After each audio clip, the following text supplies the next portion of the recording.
नमस्कार. मी जिल्हा तांत्रिक सहाय्यक दिनेश सोहनी. आपण हा व्हिडिओ रेकॉर्ड याच्यासाठी करतोय की ॲग्रीस्टॅकमध्ये नोंदणी झाल्यानंतर त्याचा फार्मर आय डी तयार होतो. फार्मर आय डी तयार झाल्यानंतर आपल्याला दोन गोष्टी त्याच्यामध्ये अपडेट करण्यासंदर्भात फार्मर आपल्याला कॉन्टॅक्ट करत असतात.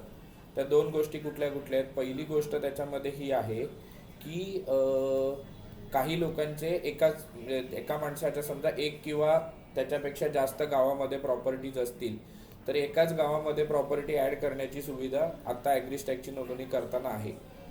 पण उरलेली प्रॉपर्टी त्याची ॲड करण्यासाठी म्हणून तलाठी लॉग इनला आपण ऑप्शन दिलेला आहे. त्याच्यामधनं ती आपण त्याची प्रॉपर्टी ॲड करू शकतो. तर ती प्रॉपर्टी ॲड करण्यासाठी आपल्याला काय करायचं आहे की तुम्हाला जे फार्मर आय डी ॲप्रुव्हलसाठी जे तुमच्याकडे येत आहेत त्याचं जे लॉग इन दिलेलं आहे त्या लॉग इनमध्येच वेब लॉग इन करायचं आहे. आपण फार्मर ॲप्रुव्हलसाठी आपण वेब लॉग इन करत नाही, मोबाईल ॲपमध्ये लॉग इन करतो. पण जर तुम्हाला फार्मरचा मोबाईल नंबर किंवा त्याचं लँड डिटेल्स अपडेट करायचे आहेत तर त्याच्यासाठी तुम्हाला लागणार आहे ॲग्रीस्टॅकची वेबसाईट ओपन करायची नाही. त्याच्यावरती तुमचं जे तुम्ही मोबाईल ॲपमध्ये जे log in I D password वापरताय तेच टाकून तुम्ही वेब लॉग इन करायचे. वेब लॉग इन केल्यानंतर तिथे तुम्हाला इथे अपडेट फार्मर डिटेल्स असा एक ऑप्शन आहे. त्या अपडेट फार्मर डिटेल्समध्ये जाऊन तुम्हाला त्या संबंधित खातेदाराचा ज्याचा ऑलरेडी आय डी तयार झाला आहे त्याच्यासाठी त्याचा इथे नंबर टाकायचा. ही फॅसिलिटी आपल्याला तीन गोष्टीसाठी वापरता येते. पहिली गोष्ट म्हणजे त्याची एकपेक्षा अधिक गावामध्ये प्रॉपर्टी असेल तर इथून ॲड करता येते. त्याच्यामध्ये ती प्रॉपर्टी ॲड करताना संबंधित तलाठी त्याच्या तालुक्यातलीच प्रॉपर्टी ॲड करू शकतो. जर त्या माणसाची प्रॉपर्टी राजापूरमध्ये असेल, आता रत्नागिरीचं मी हे एक चेंज करणार आहे, पण त्याची प्रॉपर्टी जर राजापूरमध्ये असेल तर त्या संबंधित खातेदाराने राजापूरला जायचं आणि राजापूरमधल्या त्या संबंधित त्याच्या गावाचा जो तलाठी असेल त्याच्याकडे लॉग इन करायचं आणि फार्मर डिटेल्समधनं त्याचे लँड ॲड करून घ्यायची. जर त्याची लँड ही रत्नागिरी तालुक्यातच फक्त आहे मल्टिपल गावांमध्ये तर संबंधित तलाठी रत्नागिरीतली त्याची प्रॉपर्टी ॲड करू शकतो. पण एकापेक्षा दुसऱ्या तालुक्यामध्ये प्रॉपर्टी आहे, म्हणजे माझी रत्नागिरी पण मध्ये आणि लांजामध्ये पण आहे, तर रत्नागिरीतली ॲग्रीस्टॅकमध्ये मी नोंदणी केली आहे. लांजातली जर मला ॲड करायची असेल तर लांजातमध्ये जाऊन त्या तलाठ्यांना कॉन्टॅक्ट करायचा आहे. त्या तलाठी त्यांचं लॉग इन करतील आणि तिथे तुम्हाला डिटेल्स ॲड करून देतील. प्लस दुसरं काय आहे की ॲग्रीस्टॅकची नोंदणी करताना बऱ्याच वेळा आपल्याला प्रॉब्लेम असा झाला आहे की आपल्याकडे एकाच नावाच्या एकपेक्षा जास्त व्यक्ती आहेत. त्यांचा आपण ॲग्रीस्टॅकमध्ये नोंदणी करताना सगळे सर्वे नंबर सिलेक्ट केले आणि नोंदणी झाली. त्याच्यानंतर त्याचा फार्मर आय डी सुद्धा ॲप्रुव्हल मिळालं, ऑटो ॲप्रुव्हल असेल किंवा आपल्या स्तरावरती आपलं ॲप्रुव्हल त्याला मिळालंय. पण आता जो संबंधित दुसरा व्यक्ती जेव्हा त्याची नोंदणी करायला जातो त्याला मेसेज काय येतोय? त्याला मेसेज येतोय की इथे ऑलरेडी तुमची प्रॉपर्टी रजिस्टर झालेली, रजिस्टर विथ अनदर नेम असा तिथं ऑप्शन येतो. तर त्या केसमध्ये पण अपडेट फार्मर डिटेलमध्ये जायचं आहे, तिथे आधार नंबर टाकायचा आहे, लँड डिटेल्स त्याचे जे नको आहेत ते सर्वे नंबर रिमूव्ह करून टाकायचे. अजून एक तिसरी केस काय आहे की फार्मर रजिस्ट्रेशन करताना दोन OTP येतात. एक आधारचा एक OTP येतो आणि एक मोबाईलचा OTP येतो.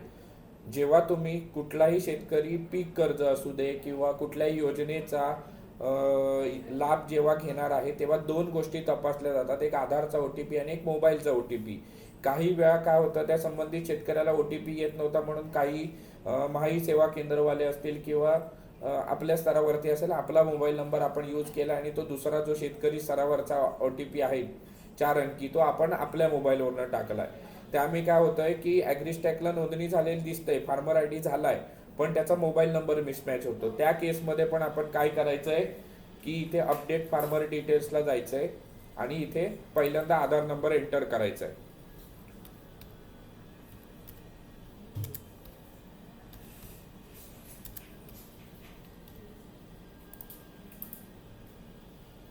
त्याच्यानंतर इथे OTP येईल. OTP आपल्याला संबंधित खातेदाराला मी आता फोन करून OTP घेतो.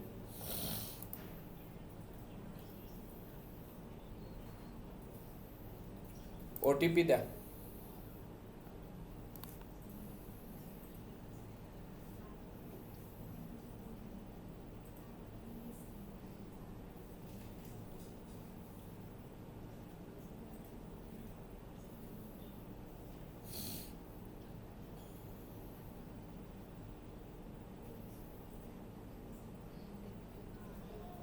एक दोन मेसेजेस त्यातले डिलीट करा हो.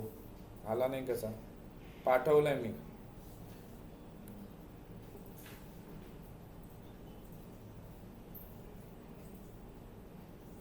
परत पाठवू का एकदा? 2-3 मेसेजेस डिलीट करा.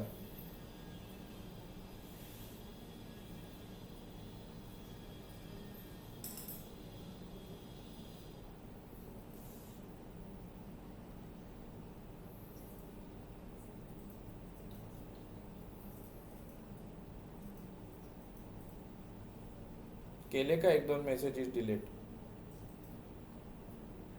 मेसेज डिलीट केले का? परत OTP पाठवतो. 1-2 करा ना डिलीट. केले, परत रिसेंट OTP केलाय. बघा आलाय का?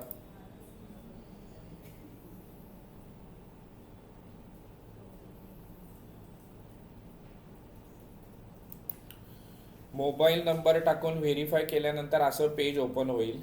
पहिल्या पेजवरती मी 3 केसेस सांगितल्या. पहिली केस होती, आपल्याला एकपेक्षा अनेक गवत प्रॉपर्टी ॲड करायची असेल तर लँड ओनरशिप अँड डिटेल्समध्ये जायचं. त्याचा मोबाईल नंबर जर अपडेट करायचा असेल तर इथे त्याचा मोबाईल नंबर इथे व्हेरीफाय विथ आधार करून तुम्हाला याचा इथे नवीन मोबाईल, जर व्हॅलिडेट ओल्ड मोबाईल करायचा असेल तर मोबाईल नंबर बदलायचा असेल तर इथून बघा, त्याचा इथे मोबाईल नंबर तुम्हाला बदलता येईल.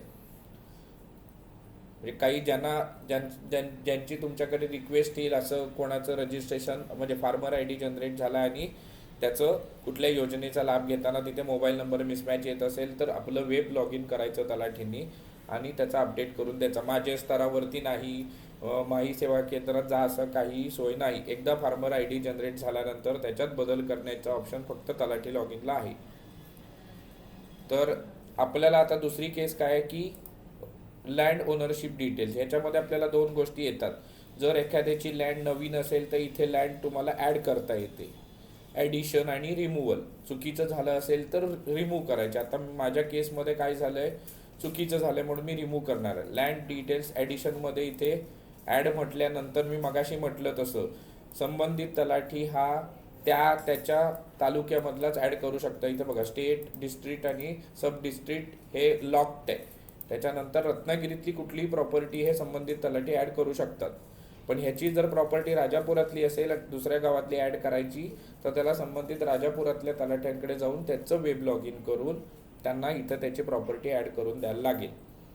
कारण माझ्याकडे परवा रत्नागिरीतली ते केस आली होती की ज्यांचं रजिस्ट्रेशन झालं होतं राजापूरमध्ये त्यांनी राजापूरमधल्या गावाचे सर्वे नंबर ॲड केले होते, पण नाणीजमधलं एक सर्वे नंबर त्यांचा ॲड करायचं राहिलं होतं. संबंधित तलाठी मॅडमकडे गेल्यानंतर त्यांनी सांगितलं की माझ्या स्तरावरती असा ऑप्शन नाही.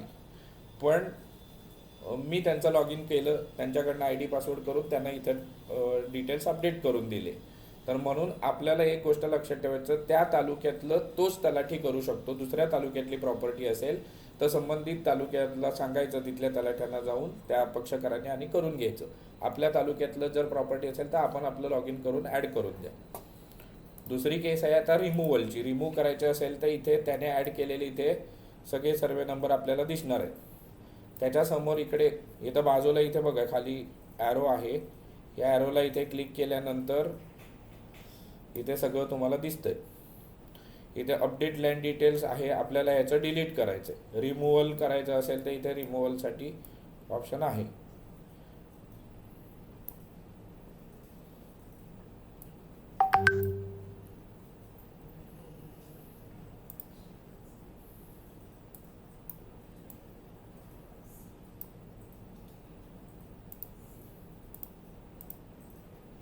इथे सगळी त्याची इन्फॉर्मेशन दिसणार आहे. इथे लँड डिटेल्स अपडेटमध्ये न्यू असेल तर असं ॲड करायचं आहे, रिमूव्ह करायचं असेल तर इथे रिमूव्हल ऑप्शन आहे. आधी व्हेरीफाय लँडवर क्लिक करायचं. त्याने इथं वरती लगेच मेसेज दिलाय, रिमूव्हलवरती क्लिक करायच्या. त्याने आता हे मी असं करून का दाखवलं, नुसतं रिमूव्हल करून मी चेक केलं तर इथं ऑप्शन आलाय, पण त्याने लगेच मेसेज खाली दिलाय, land should be verified before remove.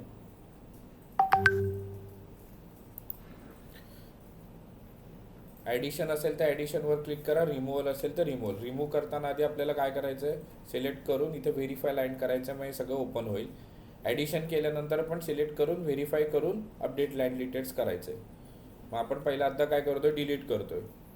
Delete करताना जे डिलीट करायचे आहेत, म्हणजे एकाच माणसाच्या सेम नावाच्या व्यक्ती असतील आणि एकाचकडे सर्वे नंबर ॲड झाले, तर ह्या केसमध्ये इथं तुम्हाला असं डिलीट करता येणार आहे. मग पहिल्यांदा त्याचे सर्वे नंबर मी आहेत ते डिलीट करून घेतो.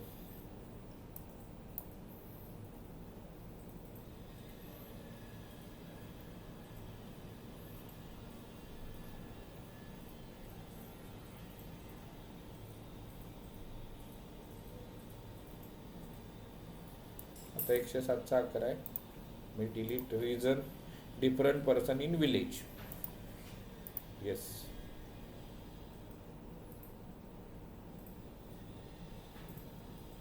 त्याच्यानंतर 13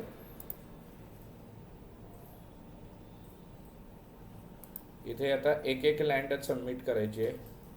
इथे सबमिट केलं.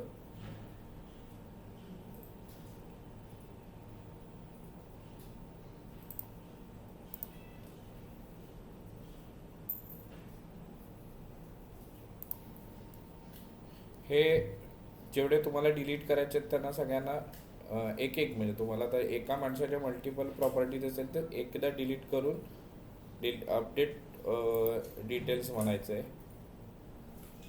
त्याच्यानंतर दुसऱ्याला डिलीट करून इथे ॲट अ टाइम एकच डिलीट होईल, असं सगळे एक एक सिलेक्ट करून तुम्हाला इथे डिलीट करून मग अपडेट फार्मर डिटेल्स करायचं. ॲड करताना पण सिलेक्ट आहे, नवीन ॲड करायची, जेवढ्या लँड आहेत ते सिलेक्ट करायचं, व्हेरीफाय लाईन म्हणायचं आणि अपडेट डिटेल्स म्हणायचं. या दोन्ही केसमध्ये तुम्हाला या पद्धतीने करायचं आहे. थँक्यू.